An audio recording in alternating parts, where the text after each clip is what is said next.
वर्ग एक शिक्षक भर्ती 2023 के वेटिंग शिक्षक पद वृद्धि की मांग को लेकर कई सारे आंदोलन कर चुके हैं।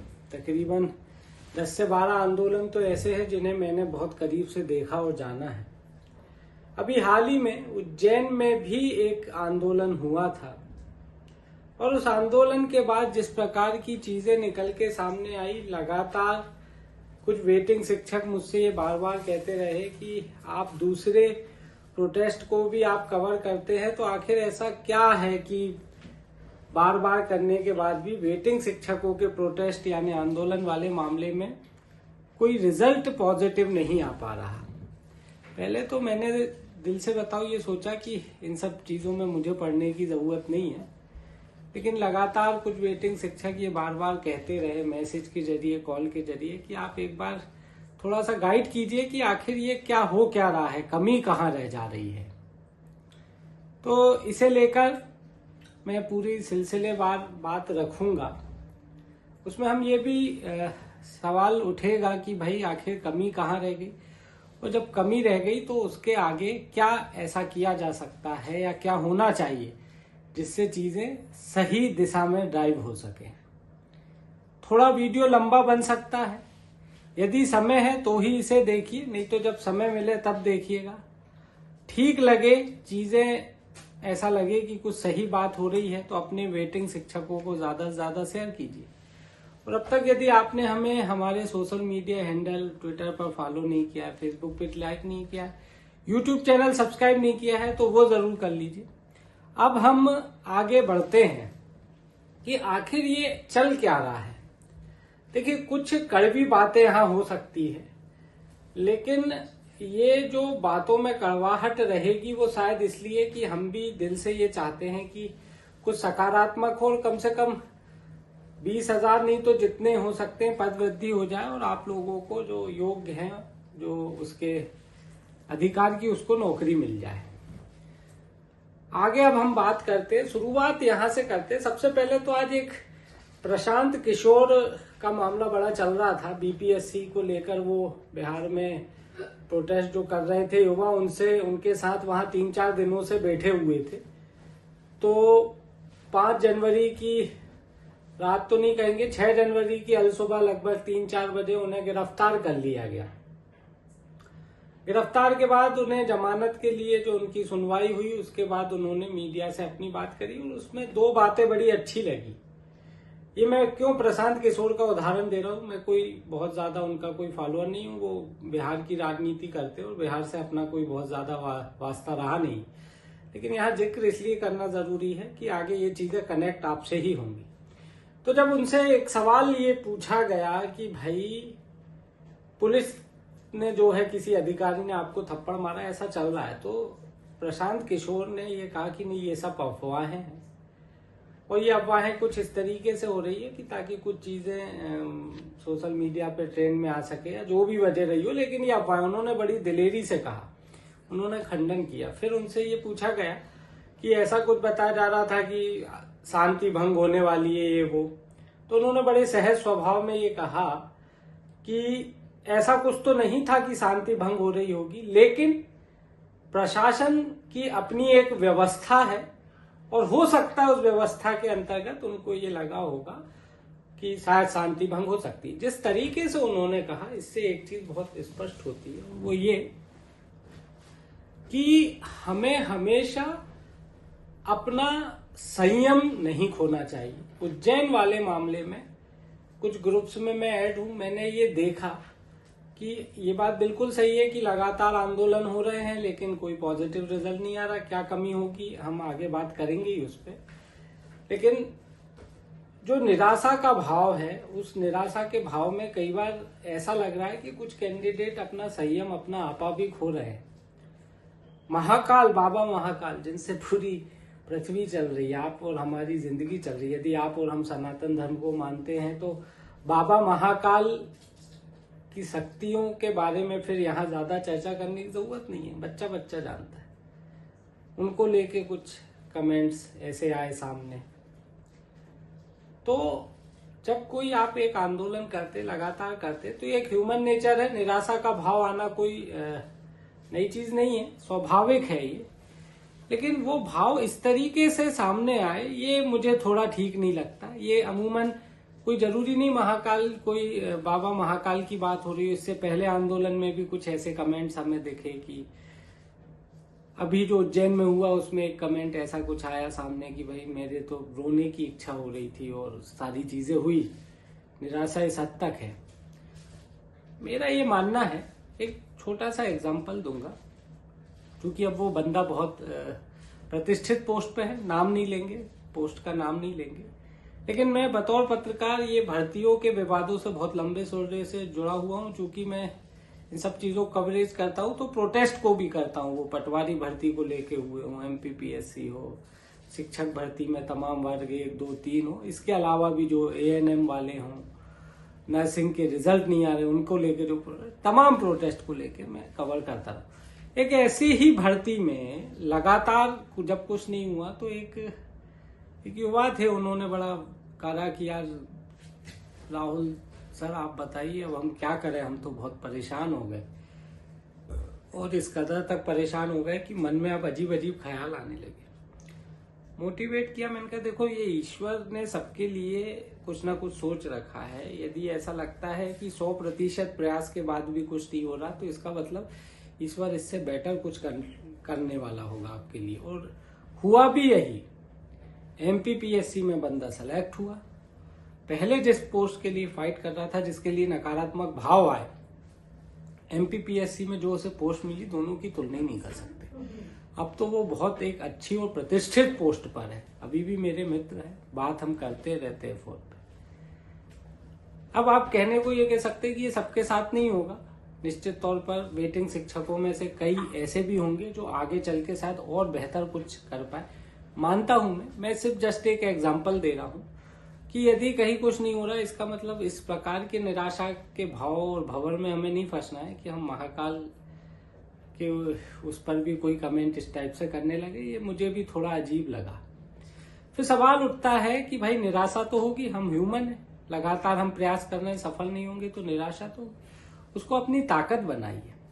जिस महिला वेटिंग शिक्षक ने ये कहा कि मैं मेरी इच्छा रोने की हो रही, बिल्कुल रो लीजिए आप, क्योंकि आप नहीं रोएंगे तो आपके मन में बहुत नकारात्मक और खतरनाक ख्याल आना शुरू हो जाएंगे। यदि आपकी रोने की इच्छा हो रही, बिल्कुल रो लीजिए। मैं तो यूं कहूंगा उस रोने का वीडियो बना के टैग करते हुए उससे आप वीडियो YouTube पर अपलोड कर दीजिए, ट्विटर पर डाल दीजिए, फेसबुक पर डाल दीजिए। हो सकता है कि वो तो आपने केवल अपना निराशात्मक भाव से एक रोते हुए वीडियो बनाया, लेकिन हो सकता है वही वायरल हो जाए।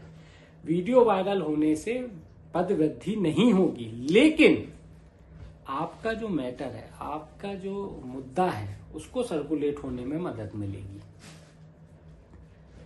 तो मैं यही कहना चाहूंगा, निराशा के भाव को अपनी ताकत बनाएं, ताकि अपनी कमजोरी, क्योंकि इस तरीके की चीजें जब आती हैं, जब आप सोशल मीडिया पे डालते, तो जो दूसरे लोग हैं उनमें भी एक अलग विचार शुरू हो जाते हैं, उनमें भी आता अरे यार साला कुछ हो ही नहीं रहा, हम तो लगातार लगे हुए।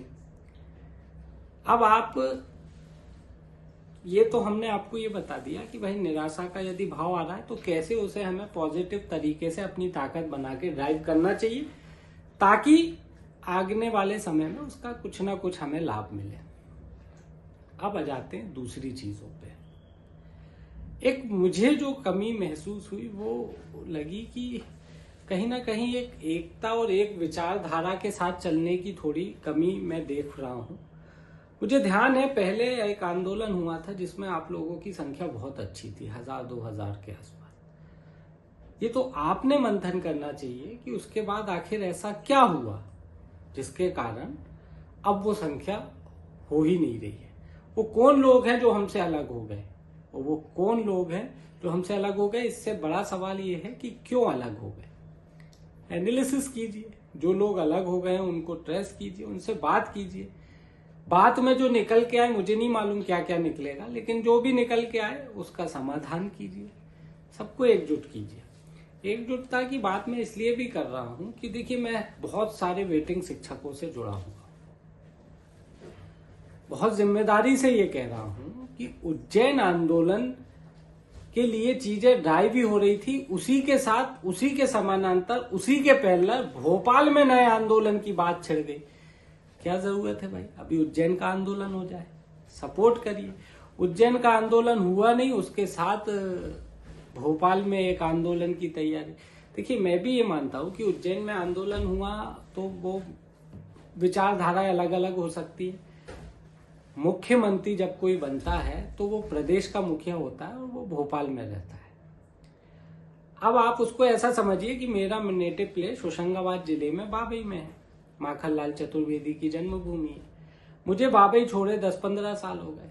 अब कोई बंदे को जिसको मुझे मिलना है या मुझसे कोई बात मनवानी है, वो बाबई में जाके कुछ करे, मुझे क्या फर्क पड़ता, मैं तो भोपाल में रहता हूं। जब कोई सीएम, जब कोई विधायक सीएम बनता है, मंत्री तक भी चल जाएगा, लेकिन जब कोई विधायक सीधे मुख्यमंत्री बन जाता है तो फिर उसके निज निवास पर बहुत कुछ, ठीक है, चूंकि वो उनका विधानसभा क्षेत्र है, वो वहां जाएंगे, सारी चीजें होंगी। लेकिन आप सोचिए कि मान लीजिए किसी भी क्षेत्र के, अशोकनगर का कोई है या कहीं का, उज्जैन की बात करें, मोहन यादव जी उज्जैन की उनकी विधानसभा है, वो सीएम बन गए। भोपाल में चूंकि मुख्यमंत्री निवास है, भोपाल चूंकि प्रदेश की राजधानी है, तो यहां मुख्यमंत्री का होना कोई इवेंट नहीं होता। उनको यहीं रहना है, प्रदेश चलाना है, यहीं मंत्रालय है, यहीं सारे विभाग हैं, यहीं चीफ सेक्रेटरी बैठते हैं, यहीं प्रमुख सचिव बैठते हैं। तो ये तो एक प्रकार से मुख्यमंत्री का अपना घर है। यहाँ कोई एक्स्ट्रा व्यवस्था कभी नहीं की जाती। हाँ, जब उनका काफिला चलता है तो कुछ समय के लिए सड़कों को होल्ड कर दिया जाता है। यदि इस एक पॉइंट को छोड़ दे तो भोपाल में सीएम का होना कोई इवेंट नहीं होता, कोई सरप्राइज नहीं होता। लेकिन वही सीएम जब उज्जैन जाते हैं तो एक पूरा का पूरा शहर एक नए प्रोटोकॉल में बदल जाता है। कारण, क्योंकि वहां जाने वाला शख्स उज्जैन का विधायक नहीं है, वो तो है ही, लेकिन प्रदेश का मुख्यमंत्री। जब प्रदेश का मुख्यमंत्री राजधानी छोड़ के कहीं भी जाएगा, एक अलग प्रोटोकॉल होता है। अब उस प्रोटोकॉल के चलते अचानक अपनी जो है परमिशन रद्द हो जाती है। अब हम उसे भी लेके बहुत गलत कहते। प्रशांत किशोर का आज जब वो जमानत वाला मैटर था, उसके बाद आप वीडियो सुनियो, उस बंदे ने पूरी सच्चाई बोली। जहां पुलिस की बुराई करनी थी वहां की, जहां नहीं करनी थी वहां नहीं की। हम क्यों ये भूल जाते हैं कि जब हम प्रोटेस्ट कर रहे हैं अपने अधिकारों के लिए, पुलिस की क्या नौकरी है, एक कलेक्टर की क्या नौकरी है, लॉ एंड ऑर्डर बनाने की। प्रदेश का मुखिया एक शहर में पहुंचता है। अब जब वो शहर में पहुंचे तो उन्होंने, भाई उनको लगा, उस समय आपने देखा होगा एमपीपीएससी वाले मामले में राधे जाट की गिरफ्तारी हो गई थी जिस दिन आप प्रोटेस्ट कर रहे थे, और उसी दिन राहुल गांधी ने उसको लेके ट्वीट कर दिया। पूरा बखेड़ा जो एक एमपीपीएससी इंदौर के प्रोटेस्ट से जुड़ा था, वो नेशनल लेवल पे पहुंच गया राहुल गांधी जी के ट्वीट करने से। अब ऐसे में पॉलिटिकल एक प्रेशर होता है। एक मुखिया प्रदेश के उज्जैन गए हैं, कर दी कैंसिल। भाई उस समय कलेक्टर प्रशासन को लगा कि यार ये ठीक नहीं है कि भाई प्रदेश का मुखिया आ रहा है, क्योंकि आप भोपाल की व्यवस्था से उज्जैन की व्यवस्थाओं की तुलना नहीं कर सकते।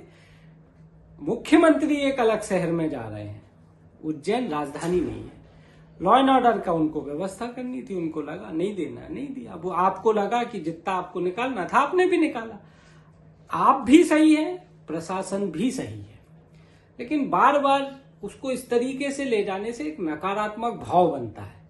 और ये साहब उन्होंने तो जो है वो कर दिया, ऐसा कर दिया, और ये तो किसी के नहीं।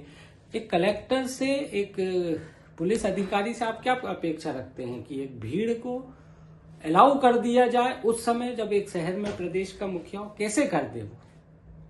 कहने को हम कह सकते नहीं साहब वो तो करना चाहिए, भीड़ नहीं तो हमें 5 लोगों को मिलना दे, लेकिन ये आप और हम डिसाइड नहीं कर सकते। इसके लिए पूरी एक लोकतांत्रिक व्यवस्था है। उन्होंने कर दिया, प्रोटेस्ट करना हमारा काम है, हम कर रहे हैं। थोड़ा सा हमें अपनी सोच को, विचारधारा को, मुझे लगता है सही दिशा में लाने की जरूरत है। पॉइंट 1। पॉइंट 2, जो मैं शुरू में कह रहा था, उज्जैन में प्रोटेस्ट हुआ व्यक्तिगत तौर पे, क्योंकि अब हो चुका है इसलिए मैं बोल रहा हूं। आपने देखा होगा उज्जैन प्रोटेस्ट से पहले मैंने एक बार भी कोई सवाल उठाया हो किसी वीडियो में, जबकि मेरे ख्याल से 2 या 3 वीडियो मैंने सपोर्ट में बनाए कि भाई अंतिम लड़ाई है, पहुंचना चाहिए, बाबा महाकाल का आशीर्वाद ले, सब बात है।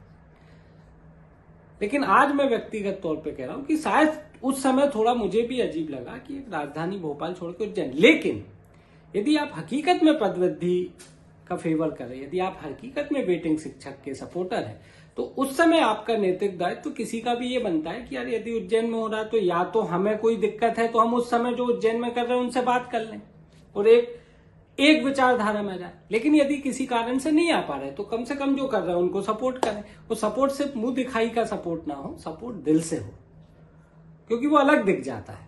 बहुत सारी चीजें मैं शेयर भी नहीं कर सकता, लेकिन वो चीजें समझ में आती है। तो मेरा ये निवेदन था कि यदि उज्जैन में कोई समस्या थी किसी को भी, तो वो उस समय बात करनी थी। अब जब उज्जैन में हो रहा है, उसी के समानांतर मैं यहाँ भोपाल में, मैं है ना कोई भी वेटिंग शिक्षक, मैं यहाँ भोपाल में प्लानिंग कर रहा हूँ प्रोटेस्ट की, ये तो गलत है। आप देखिए, अब जब भी भोपाल में होगा, मेरा कहना ये है, पहले एक राय हुई है, कहाँ बेस्ट होगा, कैसे होगा, ये सब आपने तय करना है। मैं यहाँ से, मुझे कोई अधिकार भी नहीं है ज्ञान देना चाहिए। मैं सिर्फ एक चीजों को समझाने की कोशिश कर रहा हूँ। उज्जैन में करिए, इंदौर में करिए, भोपाल में करिए, जहां ठीक लगे वहां, लेकिन विचारधारा एक रखिए। ये विचारधारा ऐसी बिखराव वाली ना दिखे कि एक प्रोटेस्ट हुआ नहीं और दूसरे की अलग लोकेशन पर प्रोटेस्ट की बात होने लगी, इससे तो अलग ही दिखता है। तीसरा, अब हम इसमें और थोड़ा सा डिटेल में चले चलते। कई बार अतिथियों को लेकर सवाल उठे, जबकि देखिए अतिथियों में ही बहुत सारे ऐसे हैं जो वेटिंग शिक्षक के तौर पर अपनी लड़ाई लड़ रहे हैं। कोई भी ऐसी बात, कोई भी ऐसी चीज जो हमारी एकता में फूट डाले, उससे हमें थोड़ा बचने की जरूरत है। एक चीज और ये कई बार निकल के आई साहब, वो अतिथियों का प्रोटेस्ट इसलिए सफल हो जाता है कि वो 1.25 लाख है और हम इतने हैं नहीं। इसका जवाब मेरा ये है कि हम 20,000 पदवृद्धि की मांग कर रहे हैं, इसका मतलब 20,000 तो हम हैं। 1.25 लाख का 10% होता है 12,500, तो मोटे तौर पे हम मान लें 5% होगा 6,500, 6,000, 7,000 के बीच, ठीक है। 20,000 का 5% यदि हम निकालें तो वो 5% भी 1,000 के इर्द गिर्द रहेगा, लेकिन हमारे प्रोटेस्ट में वो संख्या नहीं आ पाती। कारण ये है कि हमें क्या है, सबसे बड़ा बस ये है कि बोलने से कुछ नहीं होगा, हमें अपनी एकता को अब मजबूत करने का समय आ गया है। हम ये बिल्कुल नहीं कर सकते कि किसी लोकेशन पे प्रोटेस्ट की बात हो, उसके पैरेलल कोई दूसरी टीम दूसरे प्रोटेस्ट की तैयारी में लग जाए, इससे अलग लगता है कोई वो नहीं। और अब इसमें एक और सबसे बड़ा चैलेंज आ गया।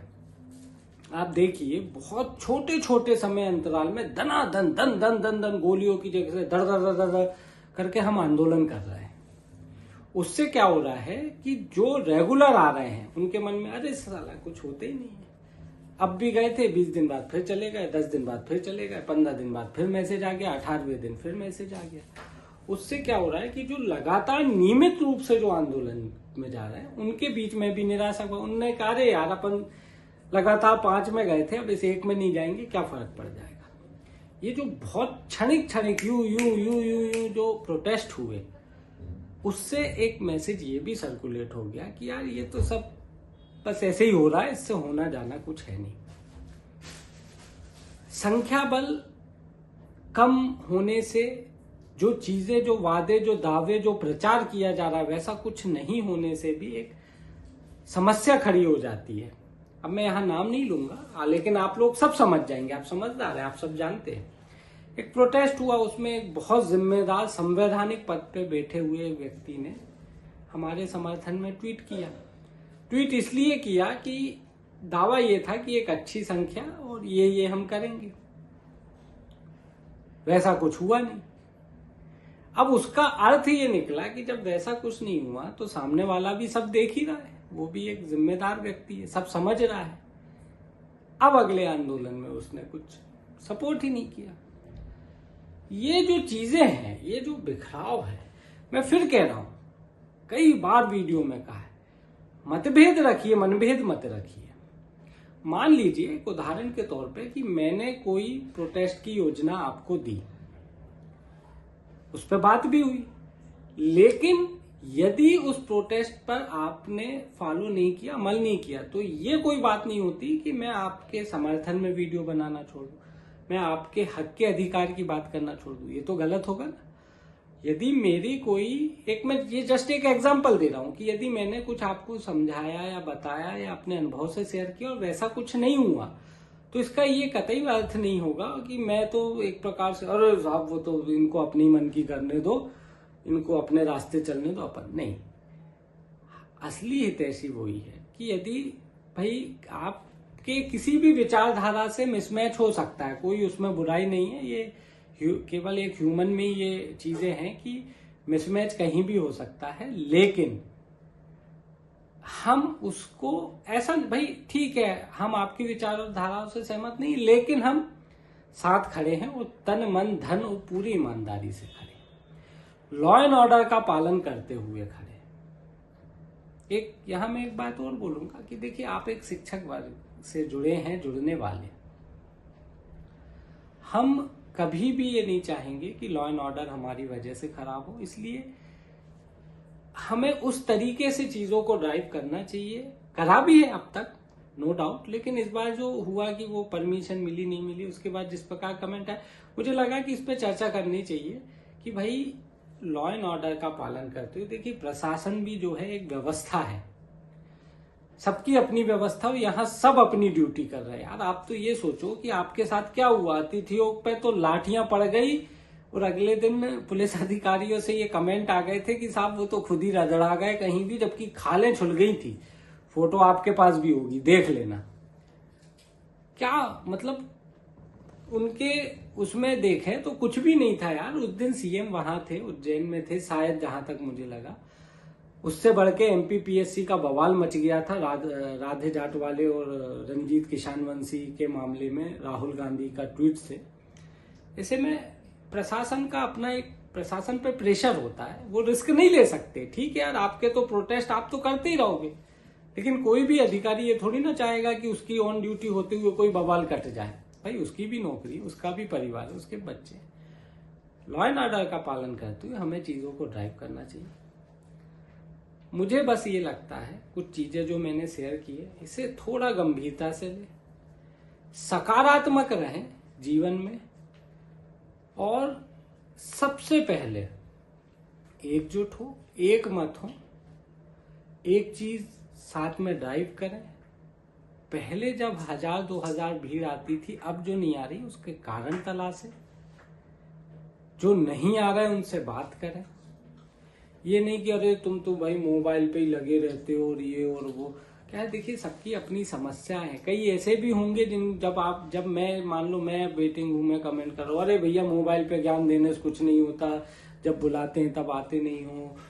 तो हम एक एक को तो जान नहीं रहे, हो सकता किसी के घर में बुजुर्ग हो, बीमार हो, रिस्पॉन्सिबिलिटी उसी पे हो सकता उनमें से कुछ ऐसे हो जो 5 बार आए लेकिन लगातार 2-3 बार से नहीं आ रहे, क्योंकि उनको शायद मन में ये बैठ गया कि अरे भैया वो तो जाते हैं, कुछ होता नहीं है। और ये सब चीजें हो सकती हैं।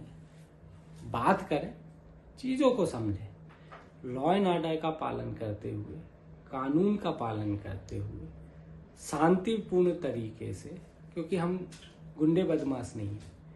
लॉ एंड ऑर्डर का पालन करते हुए कैसे हम आगे ड्राइव कर सकते, कैसे हम अपनी मांगों को जायज तरीके से पहुंचा सकते। बात करें, एक मत हो, जो लोग दूर जा रहे हैं उनसे बात करें, एकजुट हो। मुझे लगता है मांग तो जायज है, पूरी होनी चाहिए।